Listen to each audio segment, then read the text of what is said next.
Hello friends, and welcome to the channel. I'm Handington, and today I am making a sort of breakfast, and now you're gonna join me. So, I am not sponsored by any of the stuff in this video. I would like to first specify. I just want to prepare breakfast, and I feel bad not making a video using up this time while my father is out, so this is a happy breakfast making time that I'm going to record and document for all eternity. Yum. So, we're going to start off making some Moco. The best part of Swissing up is Swissmas in your cup. Here we have some added calcium, as much calcium as a glass of milk. Okay. In the Swiss Miss powder itself. So if you have an 8-ounce glass of milk with this, then it's 16 ounces of calcium. Does that stack? Do I get double buffs? I don't know. But this is the version. We're actually reusing this box because the cocoa is from a different box. This is actually the one that has mini marshmallows in it. So there's extra mallow power. Ta-da! There it is. Marshmallow. Singular. One marshmallow. There's actually a bunch of tiny ones. But I guess they're so tiny that they end up equaling one normal-sized mini marshmallow. And that's why they call it marshmallow singular instead of marshmallows. Ooh. It's a food theory. A game food theory. Thanks for watching. And in here, stir your senses. I don't want to shove a spoon up my nose to stir up my senses. Gross. No. Here she's ominously drinking this. She's just like, like she's keeping an eye out for someone. Like somebody's about to come after her, but she also wants to enjoy the cocoa and relax. So she's just keeping an ominous eye out while she's drinking. Savor the mouth-watering aroma. Reward yourself with every silky smooth sip. I wouldn't necessarily say Swiss Miss is silky smooth. It does. It's cocoa. It's cocoa. It's hot cocoa mix. It's not gonna be like Starbucks or, Dunkin' Donuts or something that makes a really silky smooth hot cocoa mix. Unless, of course, you use the hot cocoa mix like in I don't know, maybe a blender or something to try and make it into like a hot cocoa with some extra texture. Because otherwise it ends up just kind of being like Swiss Miss. You guys probably know what Swiss Miss tastes like. It's super famous hot cocoa. It's just hot cocoa powder. It tastes like powder in substance. But it's not bad. It's still tasty because it's cocoa. Wrap both hands around a warm cup of Swiss Miss. How dare you tell me what to do? I can use a singular hand if I want to. I can absorb this through osmosis if I want to. Meh. Is the no sugar added diet negative 25 calories? Or maybe that's just 25 calories? I'd like to imagine it's negative 25 calories if you drink it and you slowly, fade into yourself like a miniature black hole because it's antimatter. It's anti-cocoa. Then there's Pick Me Up, which has as much caffeine as a cup of coffee in cocoa form. But what I'm going to do is the opposite of caffeine, Perot. See, Perot is an instant natural beverage. It's made out of barley, malted barley, chicory, rye, and nothing else. That is because, unlike decaf, which actually can have, I believe, up to 5% of caffeine, decaf coffee will still have a very little bit of caffeine in it whenever you have it. Whereas Perot is not actually made out of coffee or coffee beans, and instead made out of barley and chicory and rye. So it tastes similar to coffee, but is 100% caffeine-free, as you can see here on their logo. Not every decaf can't advertise that because it isn't technically caffeine free. It just has a lot of the caffeine taken out of it, which is why it's decaffeinated decaf. So in here is the mix. This is the mix of destiny. I like this. This is coffee that I was allowed to have when I was younger because there was no caffeine. I was only occasionally allowed to have decaf because there was still some caffeine in it, so I wasn't allowed to have that. But I was allowed to have tea, which also has caffeine. But because my parents didn't care about caffeine in tea, because coffee is the one with the stigma, then I was allowed to have however much tea I wanted, even if it had some decaf in it. Although I believe we ended up also having a lot of decaf tea, but decaf tea was allowed more often than decaf coffee still. My parents could end up being hypocrites a lot of the time. So, yeah, decaf tea was allowed, which I think is maybe still a little less decaf than coffee, maybe, I don't know. But that was allowed, but decaf coffee was only an occasional treat. But I was allowed to have Perot because there is no caffeine in it. Because they were like, my aunt had shown them this because it's like, oh, well, if caffeine is, the little bit of caffeine is the problem with it, you can have this and it's caffeine free. And I was allowed to have it, and it was really nice. And what I like to do is, I like to add in hot cocoa mix and some instant coffee powder. Swiss Miss, gotta open it with one hand so I can hold the camera in the other. So I'll use the orange scissors. Yeah. Any of you know salmonella, or as I like to call him, salmonella, because that's, I believe, what his name is a pun on. He talked about all the issues with Swiss Miss. Well, ha! These are individual packets that are not combined in two, and I used a scissor, so it's nice and convenient. Yeah. Pour in the cocoa, pour it in. Gonna enjoy it, 'cause I'm pouring it in and it'll be good. Good, good, good, yum, yum. There's the mini marshmallows, but you can't see it in the lighting, 'cause I don't have the best lighting. Maybe you can kind of see it in there. Trust me, there are marshmallows. It says it on the package if you don't believe me, which I just opened up on camera. So hopefully you believe me.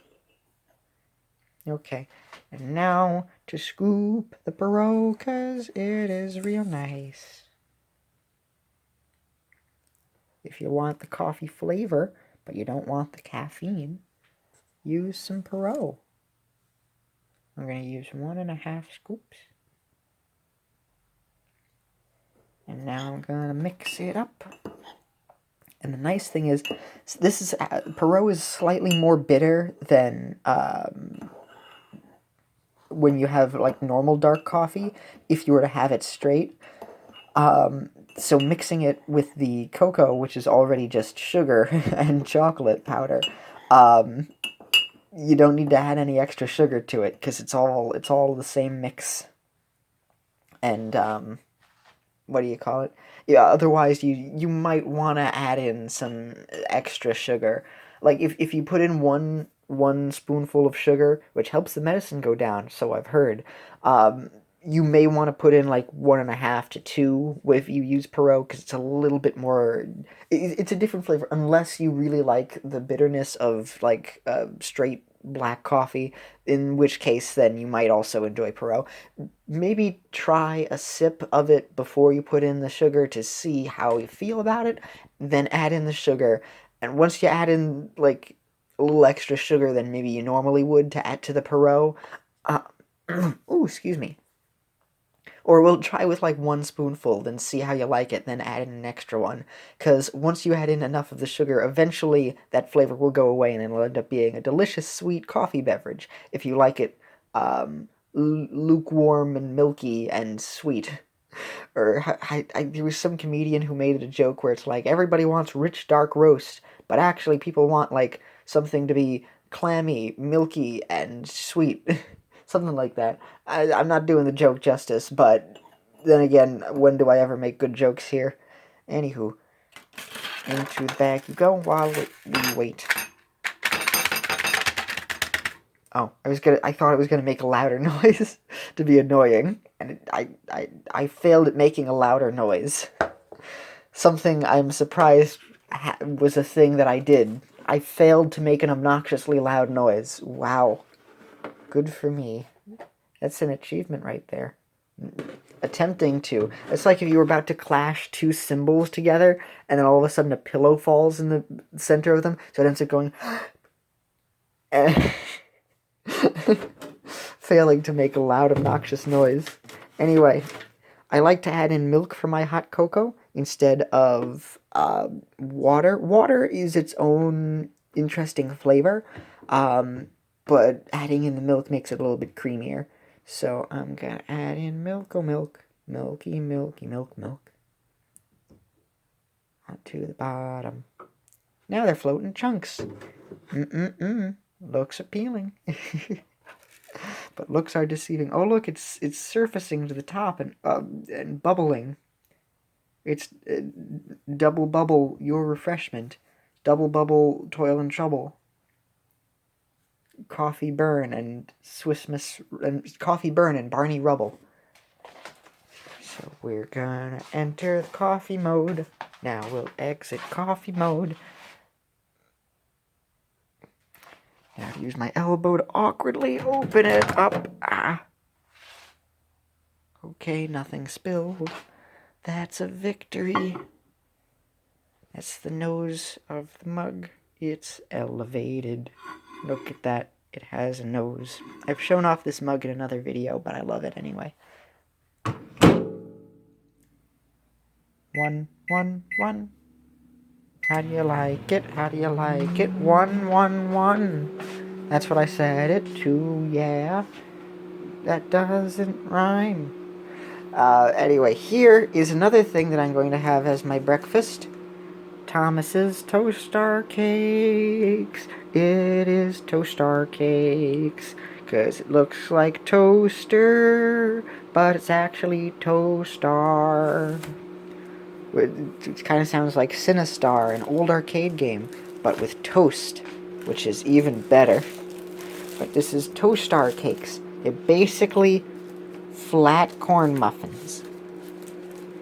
It's like if you took the top off a muffin and you baked it. That's basically what a Toastar cake is. It's cakey, yummy goodness, and I adore these very much. And I'm very happy that we happen to have all of these really nice ingredients here today. This is it. It's yummy goodness. I'm gonna put one in. And that'll be a nice, delicious treat for the ages. Setting is at 2. And now we're going to toast it up.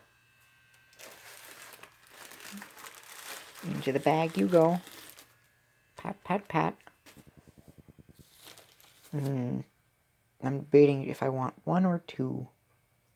1 or 2. I'll have the 1. I'll have the 1 for this morning.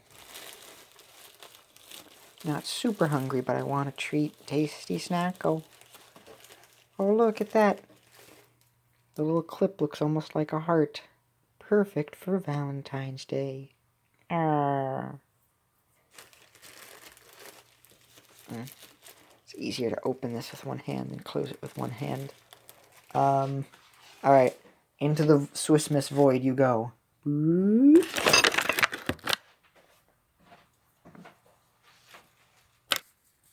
Time of reckoning is upon us. The cocoa reckoning.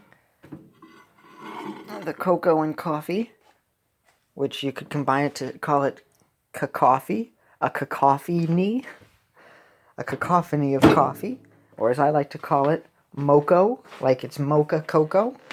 It's delicious because it's chocolate and coffee, or as Kaiba's younger brother would call it, Moku Soft, like from Yu-Gi-Oh! Abridged. Stir it up, stir up the goodness. Now we'll have some yum-yums. We're gonna have some yum yums. Gotta stir it efficiently so that we have all of it. The mini marshmallows kind of almost dissolved a little bit into it. That's one of the problems with the mini marshmallows. They just instantly dissolve into it. You gotta have them quickly. But they're cute and they're pleasant. It's more about the concept of having mini marshmallows that's cute as opposed to actually, having significant marshmallows that are very tiny, because they just kind of melt in there. And then over here, with our patented wooden tongs, so this way the metal does not conduct, we have the deliciousness that is Thomas's Toastar Cakes, one of my favorite breakfast snackos. They're delicious. I like corn muffins. And here you have it.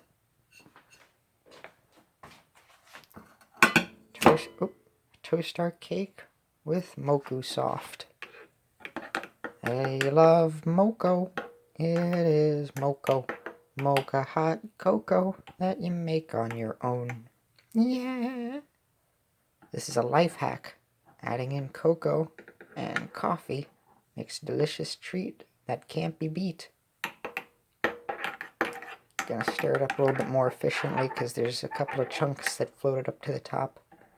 I'll eat the chunks in addition to the marshmallows.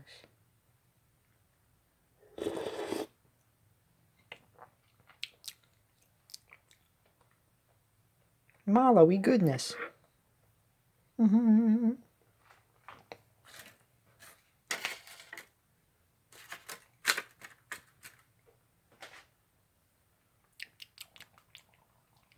Delicious. Now to take an actual bite.